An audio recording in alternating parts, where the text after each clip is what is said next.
Good morning or afternoon. This is a Democratic community hosted by the Nueces County Black Democrats, and I'm Carolyn Moon. The Black Democrats president, Wayman Tools, has to work today, so Carl's standing in for him. We'll talk to you in a little bit, but first we've got Jerry Trevino, who's running for Congress, and he's got something to tell us about why we should vote for him on July 31st. Remember, we've got weird election days this year, and we've got to pay attention. All of us have to get out and vote. Then we can do it again in November. Good morning, Jerry. Good morning, Glad Carolyn. to have you here. What have you got in mind for plans for District 27? Well, what I think is we need some big change, Carolyn, and I think we need to start by reinvesting our federal dollars into initiatives that are going to bring productivity to our area in terms of jobs, in terms of being an engine for our economy here in the South Texas area and throughout our district, up the coastal bend, up into the 13 counties that District 27 represents. We need to maintain opportunities for people here, okay? Opportunities that I have benefited from in my life during my youth and during my days of growing up, and reestablishing what it means in being an American here in this country. And I see things changing here, and I don't think that they're changing for the better. And it's hard for me to just stand back and watch. And I've done enough in my life that I'm content with, but one thing that I'm not content with is the direction that our country is going. So that's why I've decided to step up and run for this office, because I believe that I can do a good job. I can be that representative in Washington, serving in the House of Representatives for our district. And I am ready, prepared to do so. I have a law degree. I've established my own law practice for the last 20 years. I also have an MBA that I pursued about 4 years ago. So I feel like I'm well qualified for this job, well aware to handle issues, well able to challenge those who need to be challenged. And we all know that there are plenty that are the majority right now, and we need to keep them in check. We need to change ways of thinking, and that's what I'm prepared to do, Carolyn.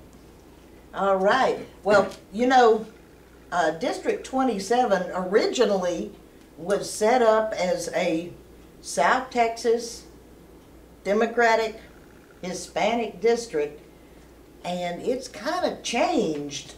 How have you managed to reconcile the fact that you know Nueces County isn't the northernmost point anymore; it's the southernmost? Have you figured out a way to make the people to the north believe that Nueces County cares about them too? Well, I think the way that you start to do that is by meeting with them and making direct contact with them, and that's what I've been doing for the last several months.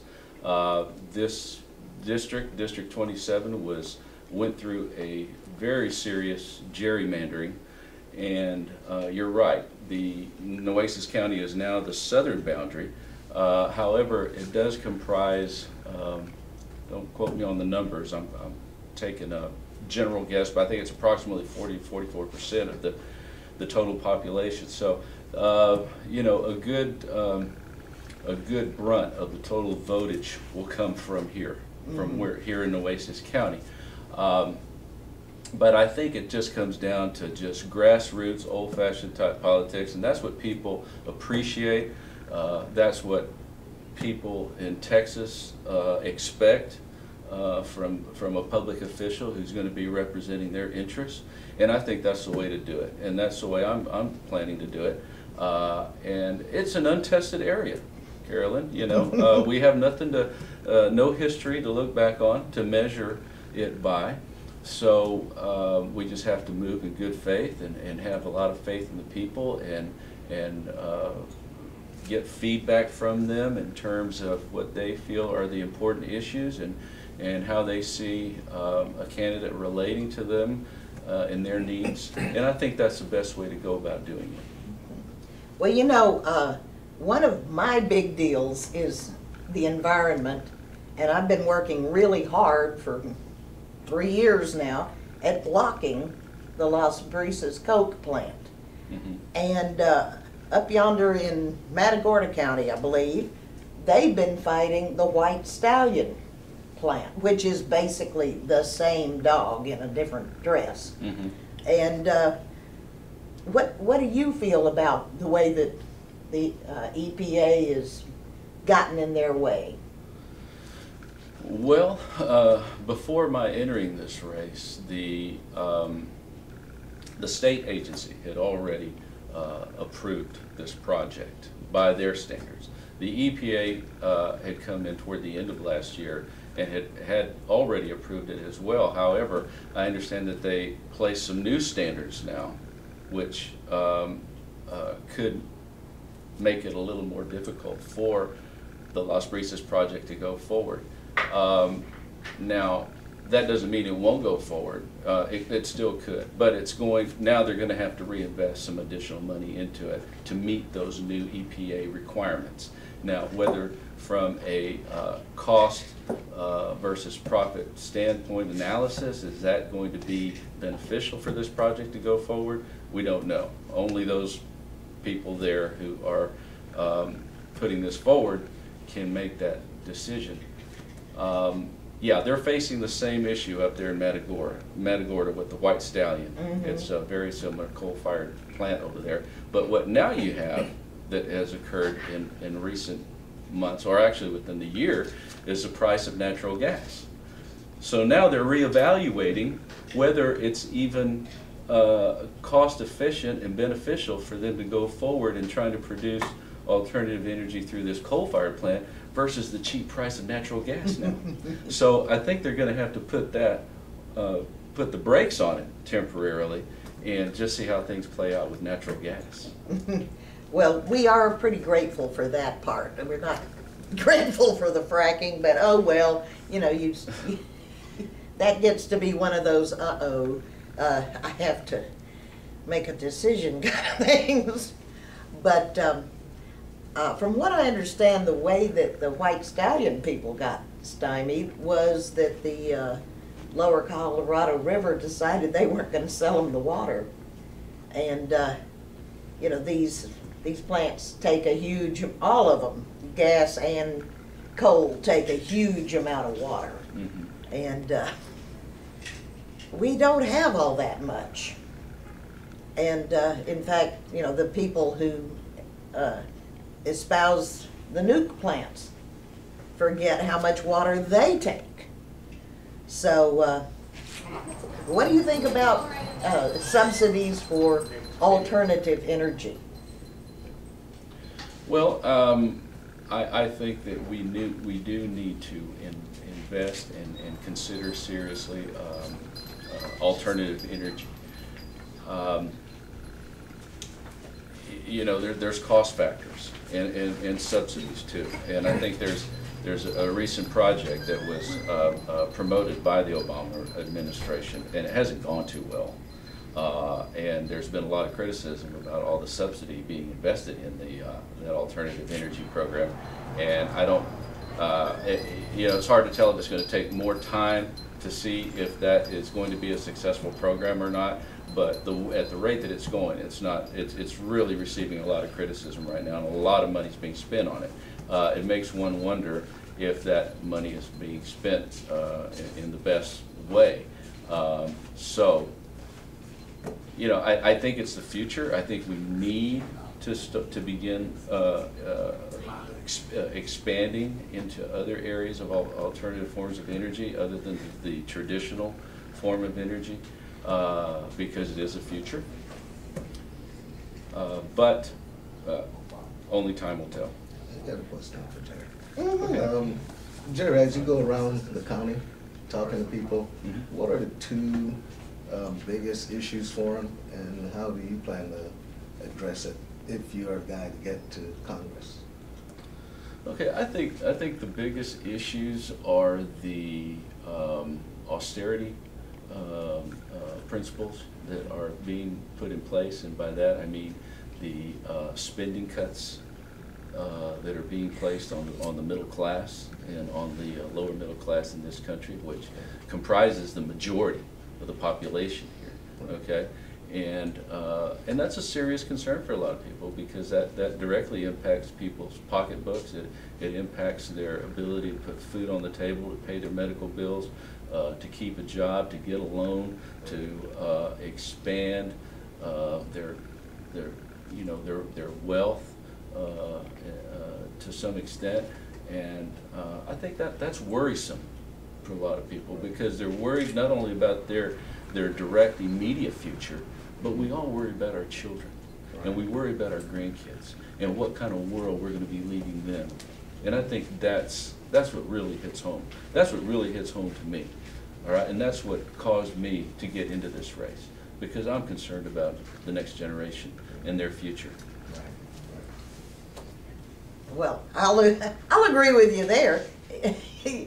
Even though I don't even have any kids, I worry about them. Do you know anything about the Social Security Fairness Act? Yes. All right. What do you think about it?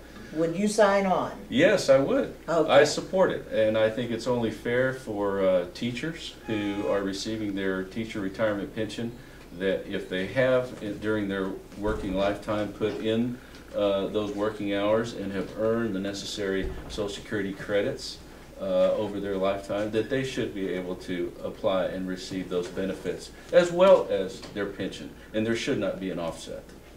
All right.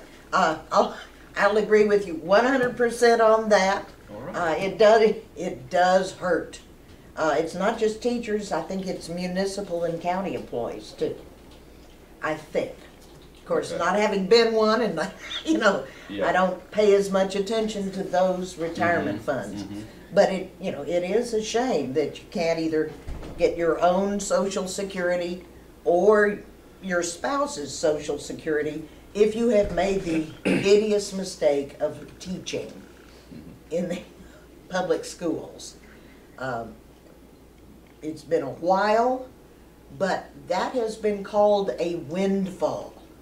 Now, a windfall is something that just drops out of the tree and you don't expect it. That's not something you worked hard to earn.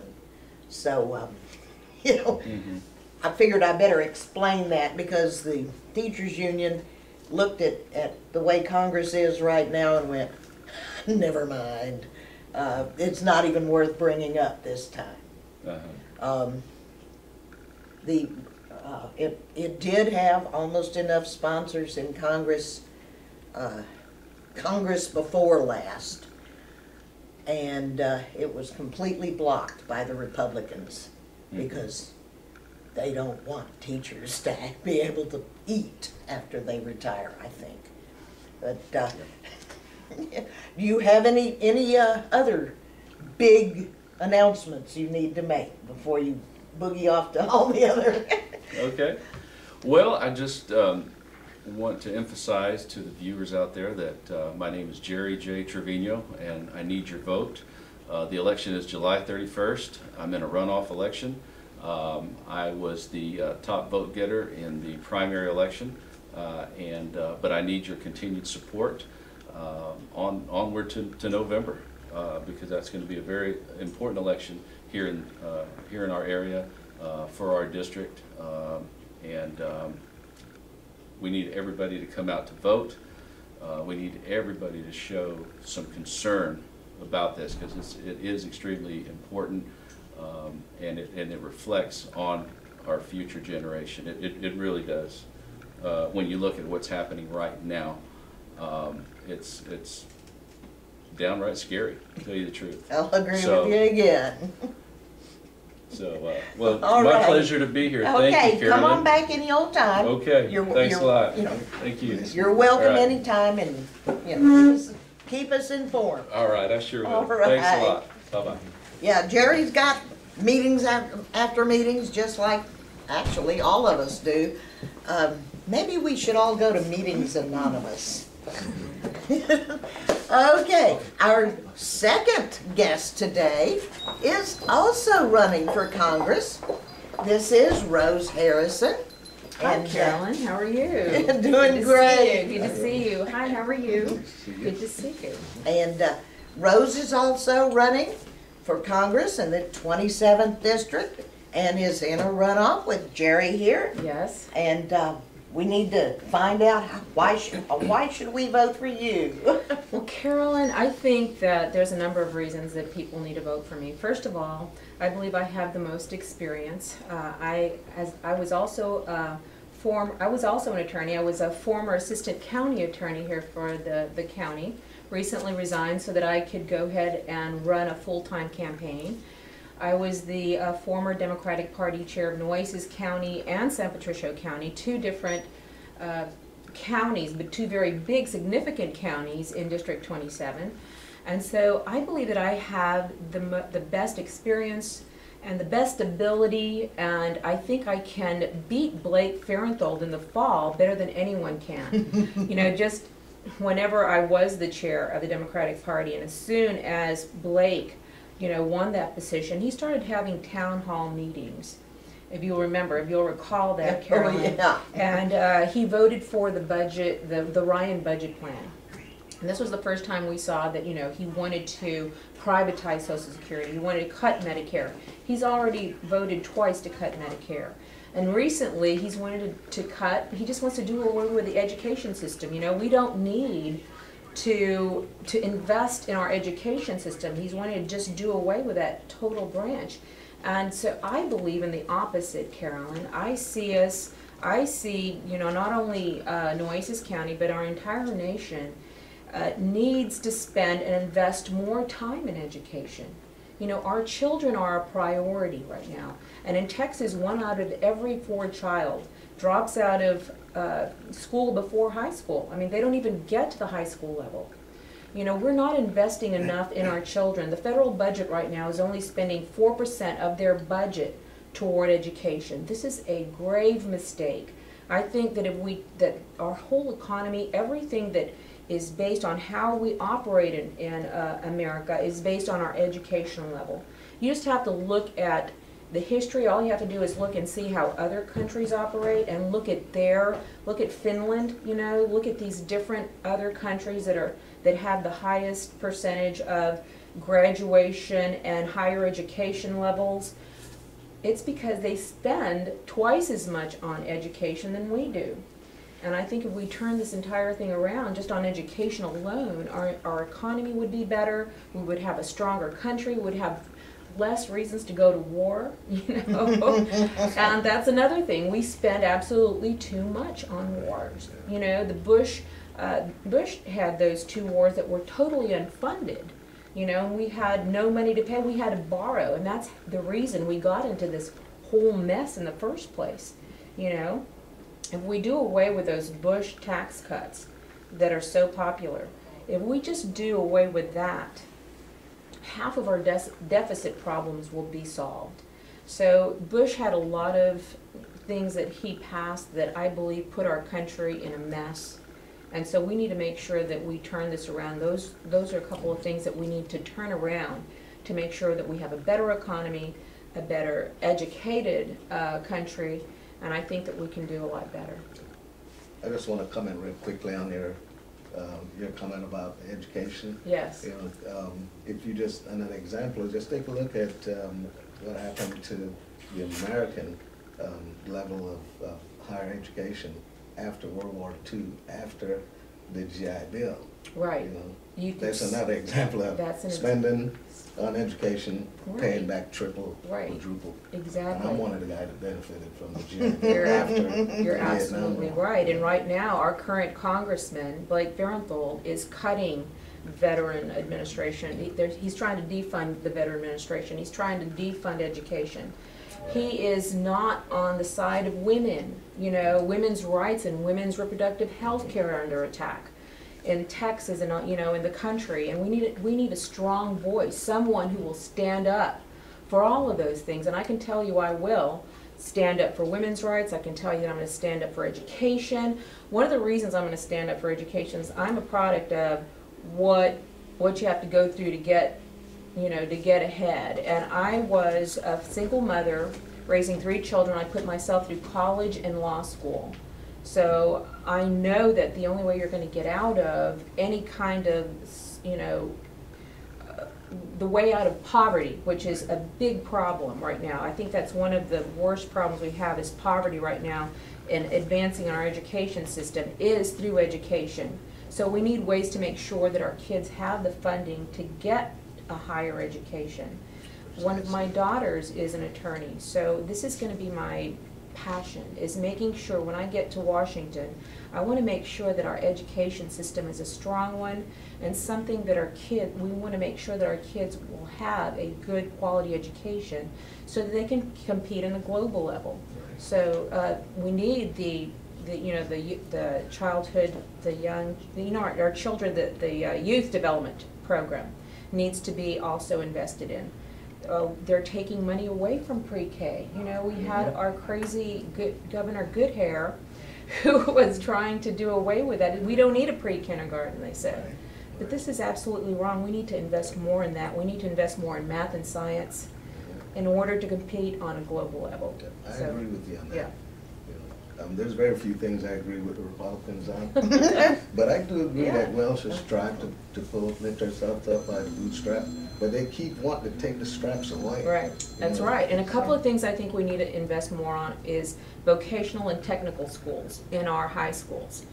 You know, a lot of kids are definitely dropping out before high school. If we gave them some kind of a skill before they graduate, dangled some kind of carrot in front of them and say, you know what, we have vocational and technical school program that you can get into, and if you graduate, you can have an associate's degree before you graduate from high school. If we have something like that in place for our kids and have industry connect with our high schools so that the kids can have a job when they graduate from high school, this will keep them out from the streets, because right now the kids that are falling through the cracks and are dropping out of high school are ending up in our jails. We're spending about $50,000 per child in jail, in the jail system, when we can pay $10,000 instead on an education. So it makes sense. This isn't a Democrat or a Republican issue. This is a people. This is a sensible thing to do. This is a sensible path to take for our kids. So we need to invest more in our children's education and whatever path they go, so we can make sure that they do have jobs, so they can have some path after high school to get into. So I also want to see our jobs are being outsourced too much. You know, and the president does have a good plan to bring back those jobs back to America. If we did that, we could have those jobs in place for the kids once they graduate from high school to have. So it's all in the works, you know, the education system, bringing our jobs back to America. I believe that we can have a strong economy with more jobs. So I definitely want to make sure that we have a plan for jobs and a good plan for education. So definitely going to keep that. Well, I also wanted to check with you on what you think about Las Brisas coal plant and the White Stallion, even though the people in Matagorda County can't see this. Right. Yeah, well, Carolyn, I was a big defender of our environment back when those Brisas first threatened to come in. I was a San Patricio County chair at the time, And the people in San Patricio County were not worried at the time whenever the Los Brises started coming in. They thought that, you know, that doesn't affect us, it's in Corpus, you know, the pollution is in Corpus. But then after I went to a couple of events that the professors from Texas A&M sponsored, they put a presentation together at the San Patricio County Courthouse that I attended, and they showed us that the winds, you know, that come out here in the bay blow that stuff right into our children's playgrounds in San Patricio County. We've got one of the windiest cities in the nation. So we've got to keep, and we need to make sure, and we need to account for the wind, and where the wind takes this pollution. And yes, it does carry it a long way. So there have been studies about what would happen, and I know that mercury is one of the biggest threats in that pollution, that Los Brises could put out. And another thing is we've got the doctors. We have the doctors associations, the medical associations from Nueces County and San Patricio County were very involved in that because they knew that this would be bad for the health of our children, the youngest and the oldest in our district, you know, in our county, in our surround coastal bend area. So they went out and they were talking to people in different communities, telling them how bad this was going to be for us. And you've got to think about it, Carolyn. I mean, why would a doctor go out and say, this is bad for you, when they make more money, you know, having sick people go to the emergency rooms? Mm-hmm. So I believed in what they said. I think they had a good point. They showed us statistics that children in Driscoll Hospital had the highest asthma rates, you know, in this area, and so people with the children, the older people that have asthma problems were really going to be affected because this plant would put out 6 times, I think it was, more pollution than any of the plants that are already in place. Mm-hmm. So it makes sense to take care of this. I want jobs like everybody else. I think we need more jobs, but we need to make sure that they're clean jobs. We need to also make sure and balance it with how is this going to affect our community? How is it going to affect the health of our children and our elderly? We've got to take into account a lot of different things. There is a way to keep jobs here if we just focus and concentrate on, yes, let's have all jobs, but let's keep them clean. Let's find a way to make sure that our air quality and our water quality are all going to be protected for the people in this community so that they won't be sick. Mm-hmm. And that goes right back to education. Yes, it does. Companies will come in if they think they've got people who are educated and ready to go. So yes, exactly. That's exactly. It all boils down to education. You're absolutely right. It does tend to all come back to that. And I know you've got about 1 million things. Oh, yes, I do. Yes, I do. And I want to thank you for having me on your program, Carolyn, and thank you very much also. And I'm sorry I missed Wayman, you know, but I tell him that I miss him, that I'd like to come see him. Mm-hmm. I'm ready to get out the vote. I think that it's very important. I'd just like to ask everyone for their vote and support. You need someone that is strong, that can beat Blake Farenthold in the fall, and I believe that I am that person. Already he's scared of me. Okay, we had that League of Women Voters debate, and I'm the only one that stood up and talked about Blake and told everyone how he wasn't representing our district.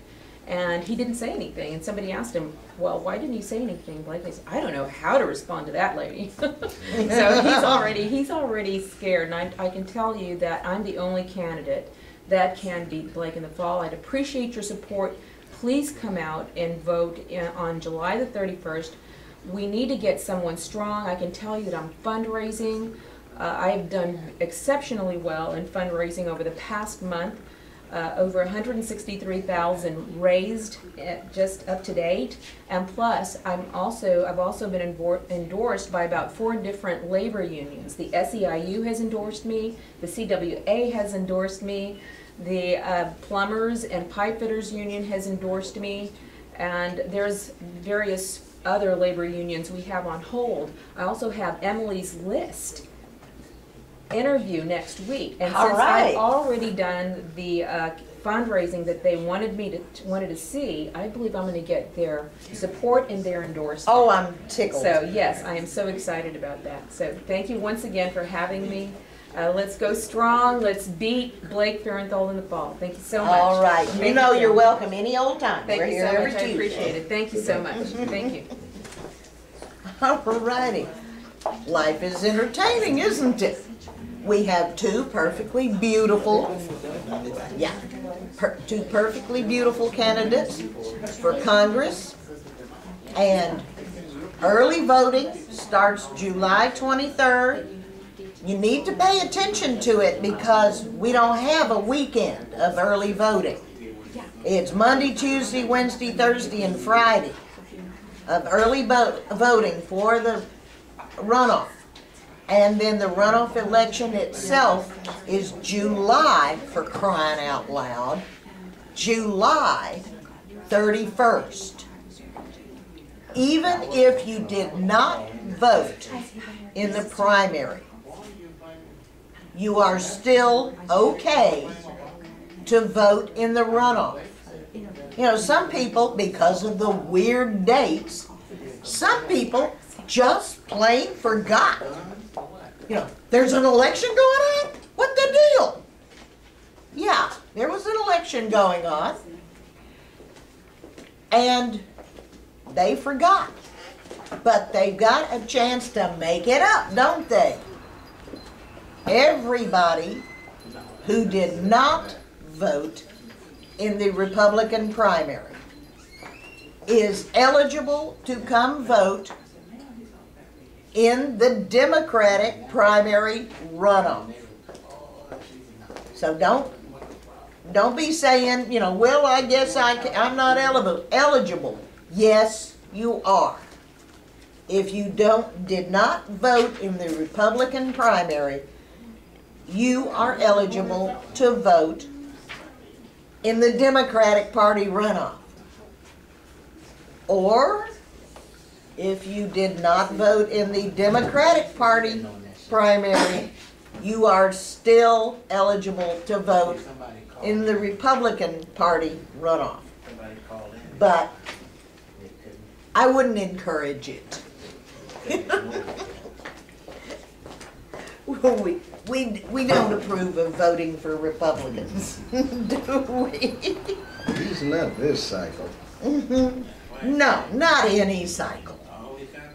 Because basically, I know some Republicans who are lovely people who actually believe that people should be taken care of and educated and all of this sort of thing. But for some reason they decide, well, the government's sticking its nose into my business. Oh, have they noticed how many weird little laws have been passed that stick their noses in your business? Especially here in Texas, and especially if you're a woman. Now today, I need a few minutes to foam at the mouth. Last week, I went to City Council after we had our little get-together here because I had heard that the city of Corpus Christi was sending out its code enforcement officers, threatening to write tickets for people who had political signs in their yards. Last May, they passed an ordinance saying you had to get a permit to erect a sign on your property. Well, you know, that makes sense when you're talking erecting a sign. I mean, Mayor Adami has a commercial real estate office, and he is always putting up big honking signs saying, buy this land from Joe Adami. There have been plenty of times that those signs actually encroach on the right-of-way, but I wouldn't say anything about that. Jack Gordy has pointed that out to him plenty. To put up that kind of sign, you should have a permit. If you want to put up one of those giant blinking billboards, you should have a permit. All of those are commercial advertising. You are trying to sell a product and make your personal business better. I understand that. It's reasonable. However, according to that ordinance, if you want to put up a sign on a stick in your front yard that says garage sale, you have to have a permit. You know, if you lost your dog and want to use tape, you need to use tape if you want to put it on the telephone pole looking for your dog. Or if you want to make a political statement under the First Amendment of the Constitution, they want you to get a permit. I don't think so. This is wrong. I went and told them so last week. Wrong. City Attorney Carlos Valdez is famous for hating the First Amendment of the Constitution.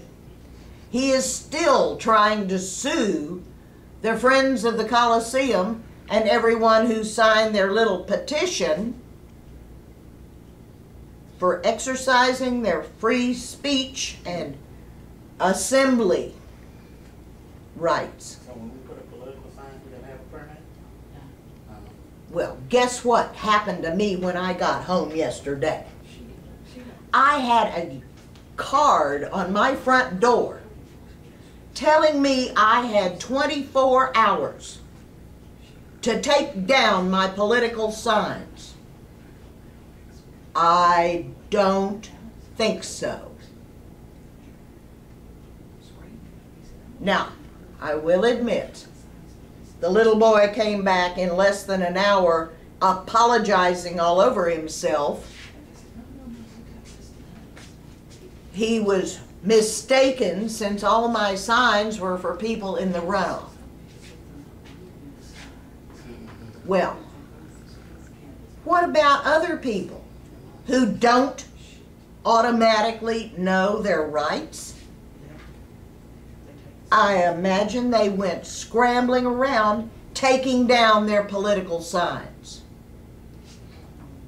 This is an absolute outrage.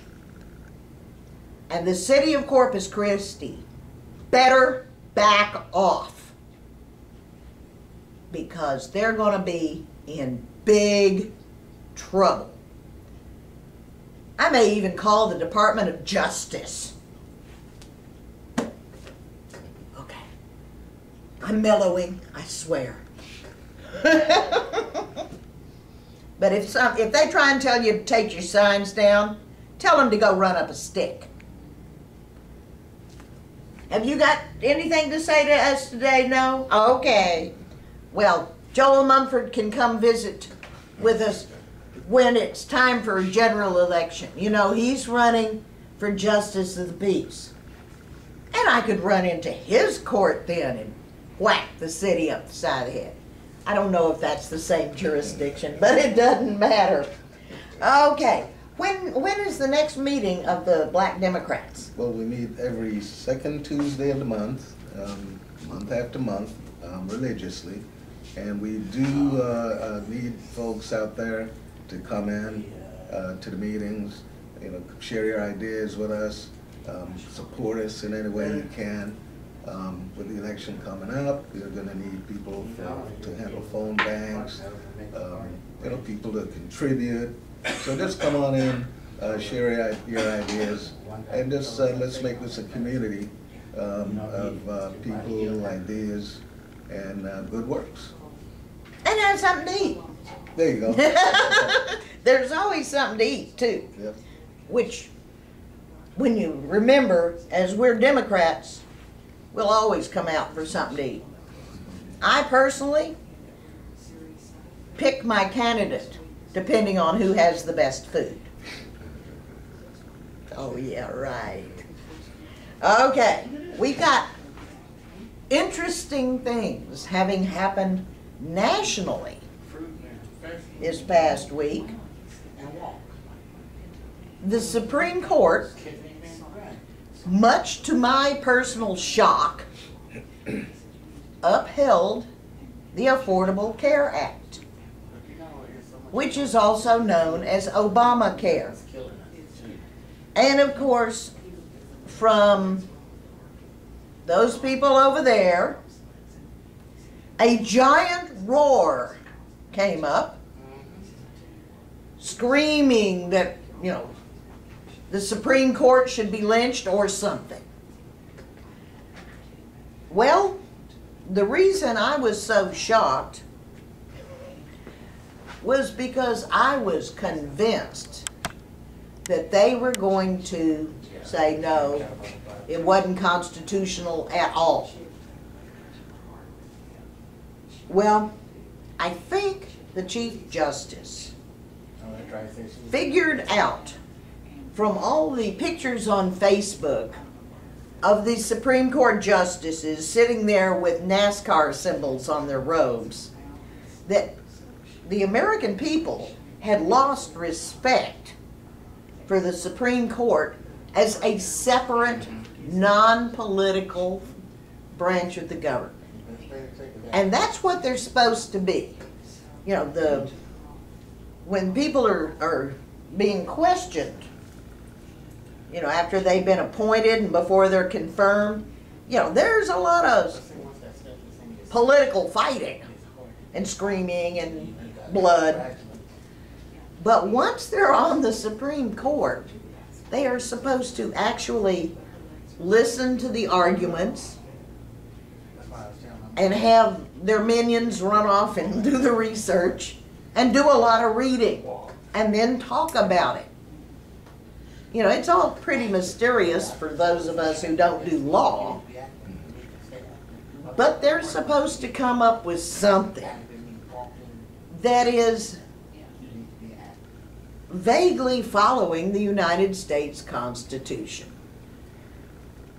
Well, the main thing that everybody was yelling about was what's called the mandate. Now, the mandate really doesn't affect that many people.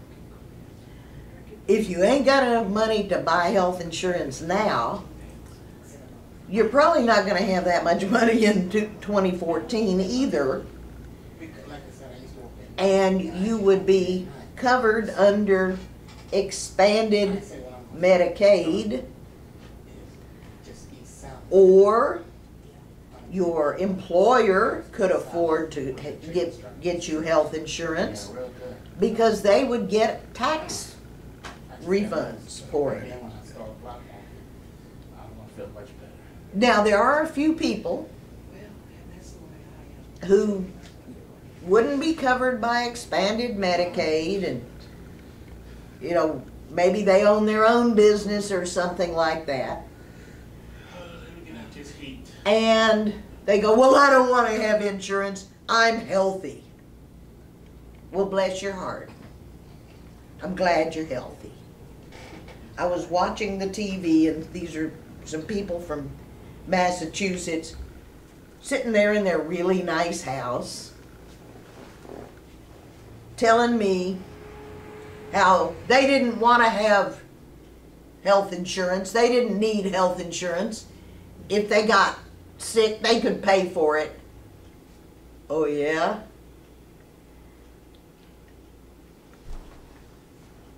my asthma kicked up. And I had to go to the emergency room because the Navy isn't open on the weekend.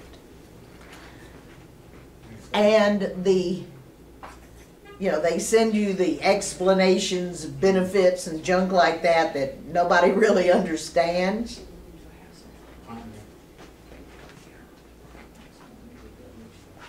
A few hours of people caring deeply if you can breathe cost $5,000, give or take. I had to pay $30. The Spahn Hospital and the military had an argument and this or that and the other, and they decided, I'm going to pay this much and you're going to have to eat the rest. If you have pretty good asthma, you might be in that emergency room 3 or 4 times in the really heavy part of the year where trees are in love. You're going to eat up your savings pretty fast if that keeps happening. And then you're going to show up at the emergency room and you're going to be broke. And they're going to send you a bill and you can't pay it. Guess who gets to pay for it then? We do.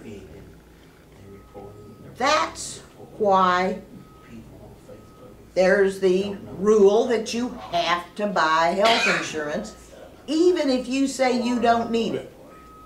Because everybody who doesn't get run over by a bus is going to need a doctor someday. I hope it's a long time, but you're going to need them someday. So why are you dumping on the rest of the population, saying, I don't need it? You will someday, unless you get hit by a bus. And maybe then you'll have to pay for the ambulance to get you to the hospital and get pronounced. Okay. The Obama administration was saying that they could write that into the law under the Commerce Clause, and I didn't understand that part, but okay. And Chief Justice John Roberts said, no, it didn't work under the Commerce Clause. It was unconstitutional that way, but it was okay under Congress's power to levy a tax. Okay, whatever, fine with me. Now everybody's screaming, it's a tax! Obama raised taxes on us. Even with that, he didn't raise a tax on everybody. Just the people who didn't want to get health insurance, who wanted to be a burden on the rest of us. And it's still a very tiny amount. It's not nearly as big as most of the other presidents previously have raised taxes. It's not a big deal, folks. And if the Republicans do such a fine job of continuing to destroy the economy, everybody's going to be eligible for the expanded Medicare. Except the really, really rich who already have really, really spectacularly good health insurance. So, we've got all kinds of lovely things going on. And we need to make sure we keep this president in office so the people who want to tear everything down don't get a chance to. Now, have you seen anything in the recent week that needs expounding upon? Well, you kind of touched on the healthcare issue, which was, you know, a surprise to me as well. I didn't believe it should have been struck down, but I was fairly convinced that the conservatives on the court were gonna win with the argument. So I was pleasantly surprised as well. So, I was flat out shocked, to tell you the truth. But, okay. Well, we had another thing happen at city council that nobody paid any attention to, that offended me. Well, in fact, it offended me so much that I couldn't even get up and make a comment on it. I mean, that's how horrified I was. They passed a resolution. Each and every one of them said yes. That the city manager could negotiate to sell water to a fracking company. Okay, whatever you think of fracking, that makes no difference. We've been in a drought. Okay, we had some decent rain over the weekend. But we've been in a drought. And mark my words, we're going to get another one. If not this year, next year. That's how living in the Wild Horse Desert is. We don't get a lot of rain. Now, way back, they dug Lake Mathis and built the dam and been trying to call it Lake Corpus Christi ever since. And that wasn't enough water to take care of the city of Corpus Christi. It's a real shallow lake. Which isn't surprising because we don't have all these mountains and things, you know, like other places in the country where you stick a dam up there and you get this really deep lake. No. So, after a while, they built Choke Canyon Dam. That's a little bit